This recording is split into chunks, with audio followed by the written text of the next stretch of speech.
Oğlum git. Allah Allah. Ya bu ben vallahi görünmezim ya. Hayretler içerisindeyim. Oğlum görünmüyor muyum? Yansımam var lan benim.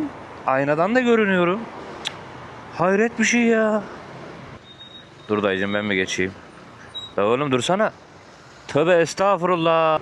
Vallahi görünmüyorum ben ya.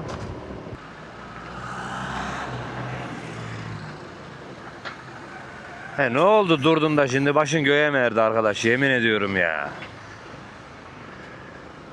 Gitmiyor işte öndeki trafik. Bekle orada da millet geçsin bari karşıya geçmek isteyenler. Yok trafik bilgisi, trafik kültürü sıfır. Vallahi geçtim dayı. Sen de dur. Sağ olun. Teşekkür ediyorum. Zorla yol aldım ama bir tık yine de teşekkür ediyorum. Üstümden de geçebilirdiniz.